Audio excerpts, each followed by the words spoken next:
8th UN Secretary General, Ban Ki-moon, from South Korea.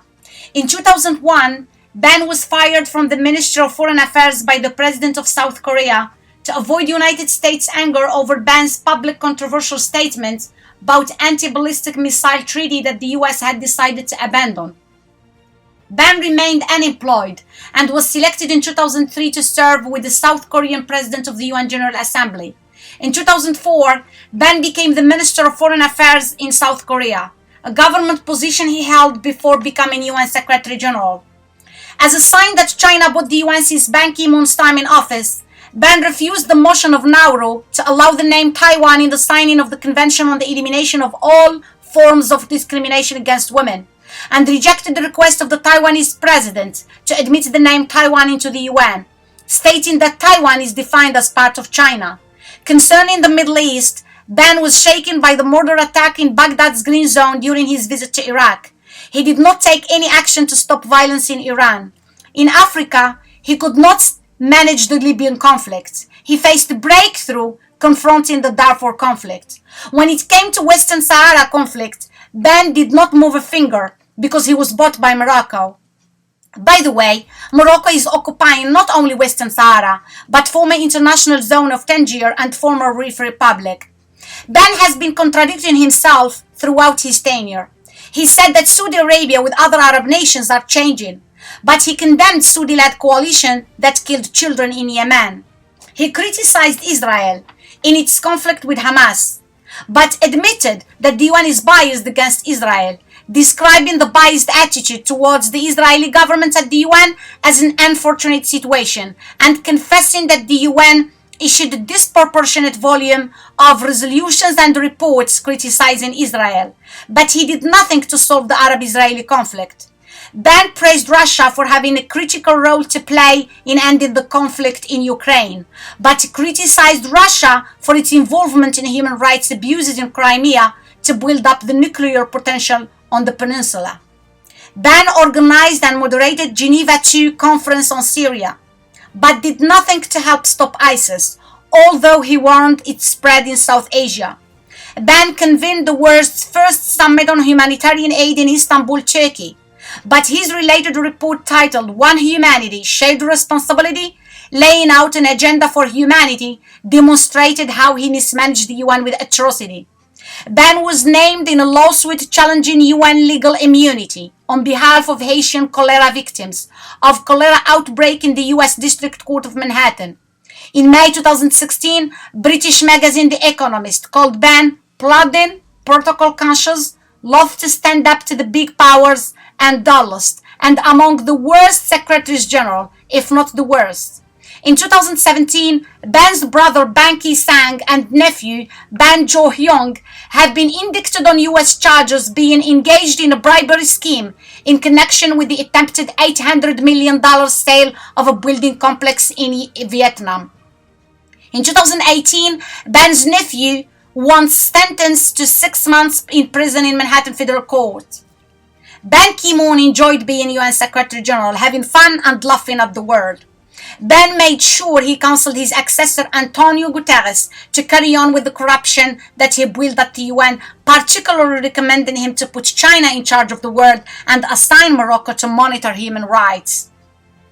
Ban was called by the press of his own country, South Korea, as the slippery eel for his ability to dodge questions, was regarded by many as stand-up guy, was caricatured as invisible man, powerless observer, and nowhere man, for his lack of powerful personality and leadership. After resigning as Undersecretary General for Internal Oversight Services OIS in 2010, Inya Brita Alenius demonstrated Ban, calling his actions deplorable and reprehensible because he made efforts to undermine OIS mandate, controlling appointment in OIS and infringing its operational independence. American diplomat James Wasserstrom claimed that Ban attempted to limit the jurisdiction of the UN Dispute Tribunal, following Wasserstrom's dismissal from Kosovo Post. Ban was also admonished by Judge Michael Adams for willful disobedience, again refusing to hand over key documents in internal promotions disputes. As part of UN secrecy culture, banning my case against him in UN Dispute Tribunal, withheld evidence from Judge Alessandra Greciano, who ruled in my favor in Judgment Nouinou v. Secretary General, UNDT/2018/070, that was issued on 26 June 2018. Ben's interference with the mandate of OAS, that is the UN's only and one independent oversight office, was proven in his settlement with my former supervisor, the Director of Investigations, who complained about UN corruption and zero action when it comes to sexual exploitation and abuse. Ben's war against OAS was declared through my case against him in UNDT, as my post of assistant to the Director of Investigations was unlawfully abolished due to retaliation against me for having worked for the Director of Investigations, with whom Ben settled to have him leave the UN. Ben lacked fluency in English and lied about his knowledge of French.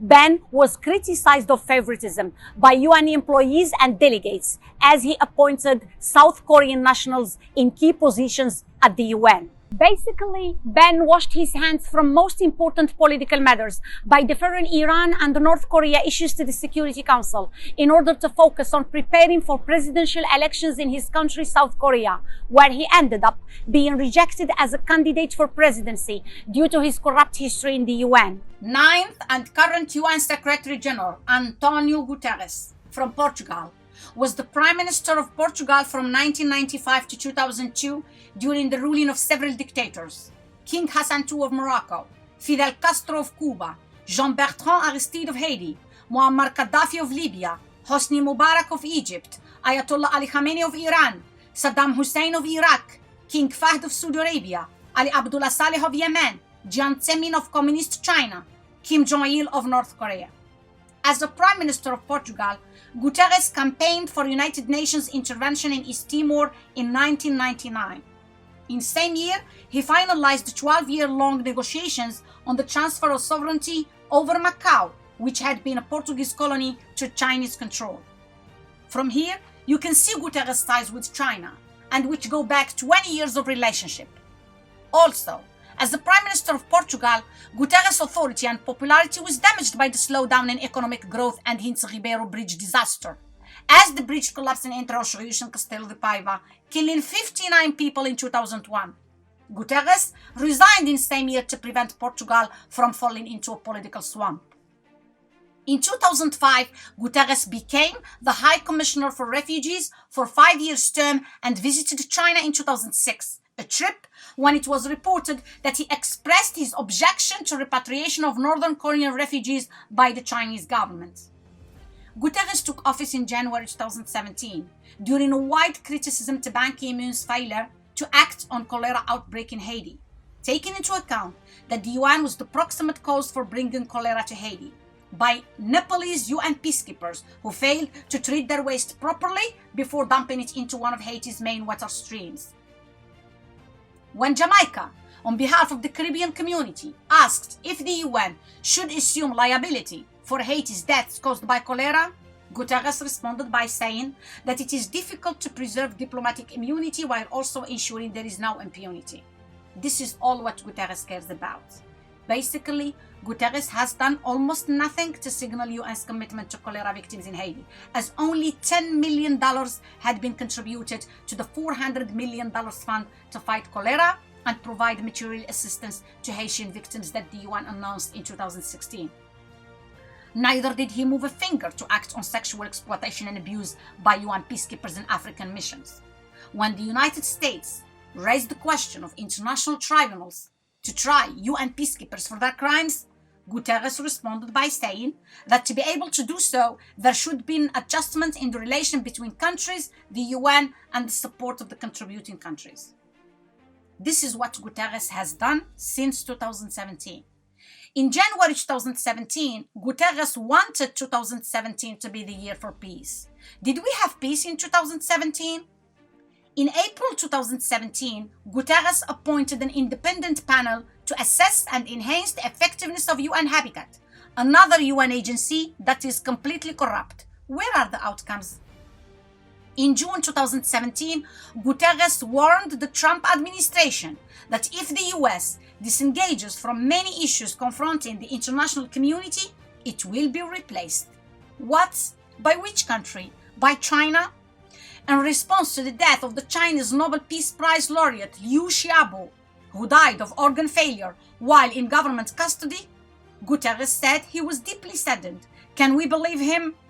In regards to recognizing Jerusalem, the capital of Israel, Guterres opposed President Trump. Why? Did he do so because he promotes anti-Semitism within the UN?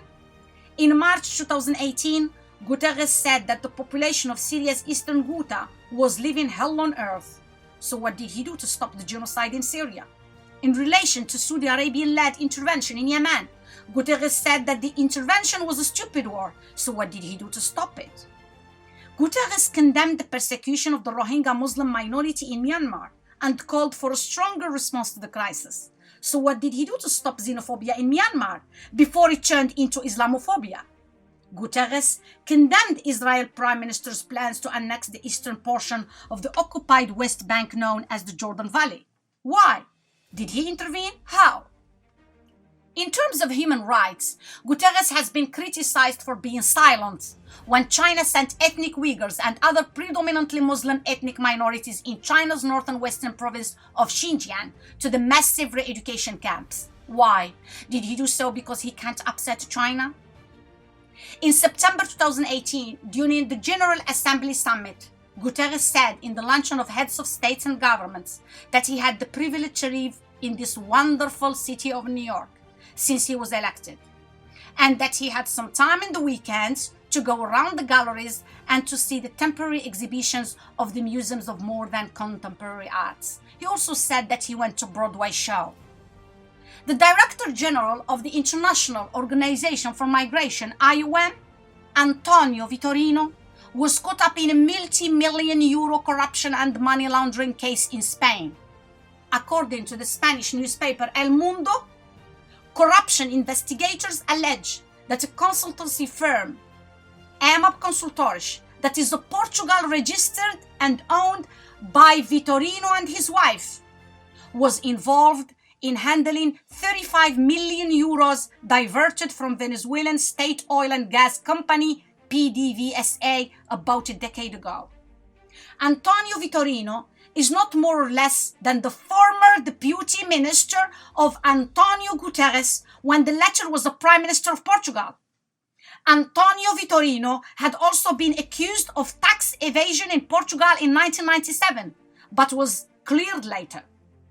Guterres is yet to face the world and explain whether he has something or nothing to do with this corruption scandal of his former deputy in the Portuguese government and who was appointed head of UN agency during Guterres' term as UN Secretary General.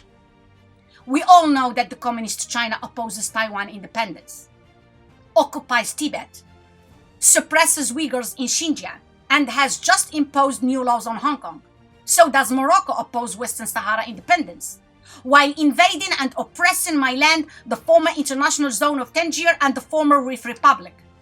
The two countries have recently secured military training and equipment deals during the visit of the Moroccan king to China, after he had strengthened his relation with Cuba, that he had also visited, another Marxist-Leninist socialist nation. China's military cooperation has also been extended to Libya by investing billions of dollars in projects and trading in weapons. All this fatal sale of arms has been taking place under the UN flag, and the facilitator, or the mediator, or maybe the broker is Antonio Guterres. In September 2019, during the General Assembly Summit, Guterres said in the luncheon of heads of states and governments that this wonderful city of New York is a wonderful inspiration for us all. And he thinks that if there is a privilege to be the Secretary General of the United Nations, is to be able to work in New York. This means that all what Antonio Guterres cares about is living in New York. Well, Guterres, you are not sightseeing in New York. You are safeguarding the world while leading from New York. Since you took office in January 2017, You have been giving opinions without taking actions and criticizing whoever takes decisions without revealing your reasons. It looks like your time has run out. You have to get out. What's Guterres' personality? In 1995, when working for the government of Portugal, Guterres said that he did not like homosexuality and he considered it something that bothered him. While leading UNHCR, Guterres had been labeled misogynist. Currently, under his leadership as UN Secretary General, Guterres encourages Islamophobia, anti-Semitism, and xenophobia within the UN system. During Guterres' tenure, there has been an immense spread of sexism, racism, hatred, abuse of power, sexual harassment, discrimination, retaliation, and cover-up of corruption. Look at Earth habitants around the world today.